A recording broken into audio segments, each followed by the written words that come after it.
Tatkal టికెట్లపై railway శాఖ మరో కీలక ప్రకటన చేసింది. సాధారణంగా మనం ఇలా తత్కాల్ టికెట్ ఉదయం 10 నుంచి 11 గంటల మధ్యలో తత్కాల్ ఏసీయో, నాన్ ఏసీయో బుక్ చేసుకుందారని చెప్పి ఇలా ఓపెన్ చేయగానే వెబ్సైటు చూపిస్తాయి. ఇట్లా టైంకి ఓపెన్ చేయగానే ఒక 40 ఒక 200 ఉన్నాయో, 150 ఉన్నాయో, 300 ఉన్నాయో టికెట్లు అయితే చూపిస్తాయి. జస్ట్ మన డీటెయిల్స్ కొట్టేలోపు ఇమీడియట్గా మన వివరాలు జస్ట్ నమోదు చేసి పేమెంట్ కొట్టేలోపు వెయిటింగ్ లిస్ట్లోకి వచ్చేస్తాయి. కేవలం 1 మినిట్ ఆర్ 2 మినిట్స్లో ఇవి అయిపోతున్నాయి. అసలు ఏం జరుగుతుంది? దీనిపై రైల్వే శాఖ కీలక ప్రకటన చేసింది. అసలు కారణం ఎవరనేది కూడా ఖచ్చితంగా వాళ్ళు అయితే చెప్తూ ఉన్నారు.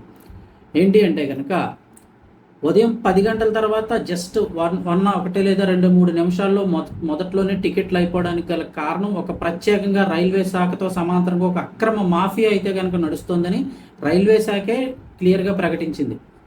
కేవలం సాధారణ ప్రయాణికులకు దక్కని టికెట్లు దళారులు అయితే కనుక ఒక ప్రత్యేకమైన సాఫ్ట్వేర్లు ఉపయోగించి రైల్వే శాఖలోకి ఎంటర్ అయ్యి మరీ ఈ టికెట్లను అయితే కొల్లగొట్టేస్తున్నారు మొదటి 1-2 నిమిషాల్లోనే. ఎందుకంటే మనం ఏజ్ పేరు ఇవ్వడం, వివరాలు ఇవ్వడం, ఈ కొట్టి పేమెంట్ కొట్టే లోపలనే అయిపోతున్నాయి కాబట్టి. ఇంతకీ విషయం ఏంటంటే ఈ 2-3 ఏళ్లలోనే 14,000 మంది దగ్గరికి దళారులను పట్టుకున్నారు. ఈ రైల్వే శాఖ తత్కాల్ బుక్ చేసే వాళ్ళు 14,000 మందిని పట్టుకున్నారు. ఇందులో ఇంకోటి విషయం ఏంటంటే రైల్వే ఎంప్లాయీస్ కూడా ఇందులో ఉన్నారు. ఒక 65 మంది రైల్వే ఎంప్లాయీస్ ఈ దళారులు కొంతమందికి అయితే సాయం చేస్తున్నారు. అంటే దళారులు ఈ అక్రమ సాఫ్ట్వేర్లు వాడి చేయడం ఒక పద్ధతి అయితే, ఏకంగా రైల్వేలో పనిచేస్తున్న ఎంప్లాయీస్ కూడా వీరికి సాయం చేయడం అనేది ఇప్పుడు తీవ్ర చర్చకి దారితీసింది. వీళ్ళందరినీ కూడా అరెస్ట్ చేశారు. ఈ 14,000 మంది దగ్గరగా ఉన్న వీళ్ళని అరెస్ట్ చేశారు. అలాగే 65 మంది రైల్వే ఎంప్లాయీస్ని కూడా అరెస్ట్ చేయడం జరిగింది. అంటే ఇంకా ఎంతమంది ఉన్నారో పట్టుకోవాల్సిన వాళ్ళు ఇంకా తెలియదు. ఇంకా వాళ్ళు ఎవరెవరికి ఇంకా రైల్వే శాఖలో ఎవరు సాయం చేస్తున్నారో ఇంకా తెలియాల్సింది. ఎందుకంటే ఎప్పటికప్పుడు ఆర్పిఎఫ్ అయితే కనుక ప్రస్తుతం ఉన్న కొత్త టెక్నాలజీ వాడి అందరి మీద నిఘా పెట్టిందని చెప్తూ ఉన్నారు. ఇక రైల్వే మంత్రి అశ్విని వైష్ణవ్ గారు మాట్లాడుతూ రిజర్వేషన్ వ్యవస్థను దుర్వినియోగం చేస్తూ ప్రయాణికులు మోసం చేసే ఏ ఒక్కరిని ఉపేక్షించేది లేదు. ఆర్పిఎఫ్ అయితే నిరంతరం నిఘా పెట్టి ఎవరైతే అక్రమ దందాలకు పాల్పడుతున్న వారిని ఎక్కడ అరెస్ట్ చేయడం అయితే జరుగుతుంది. అటువంటి వారిపై చట్టపరంగా చాలా కఠినమైన చర్యలు కూడా తీసుకుంటామని చెప్తూ ఉన్నారు.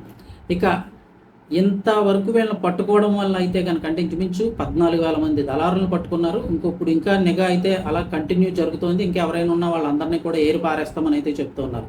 సో త్వరలో అంటే ఇంకొన్ని రోజుల్లో తత్కాల్ టికెట్లు సాధారణ ప్రయాణికులకి అయితే అందుబాటులోకి వస్తాయని చెప్పి వాళ్ళే చెప్తూ ఉన్నారు. దళారులు కూడా అధునాతిక సాంకేతిక టెక్నాలజీని వాడుతూ రిజర్వేషన్ సిస్టమ్ను బైపాస్ చేస్తున్నాయి.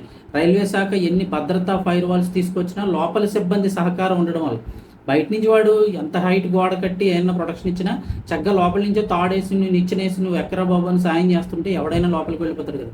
సో ఇప్పుడు అదే జరుగుతుంది. సో ఇంటి దొంగలు ముందు పట్టుకుంటే ఈ బయట నుంచి వచ్చే వాళ్ళు బెడద కూడా తగ్గుతుంది. అందరి మీద నిఘా అయితే పెట్టాము, ఖచ్చితంగా అందరినీ ఏరు పారేస్తామని అయితే చెప్తూ ఉన్నారు. సో ఆర్పిఎఫ్ టీం కూడా ఈ చెకింగ్లు అయితే కనుక తీవ్రతరం చేసిందని చెప్తున్నారు. సో త్వరలోనే అందరికీ కూడా తత్కాల్ టికెట్లు కాస్త లభించే అవకాశం ఉందంటున్నారు. సో చూడాలి మరి ఫ్యూచర్లో ఎలా ఉంటుందో.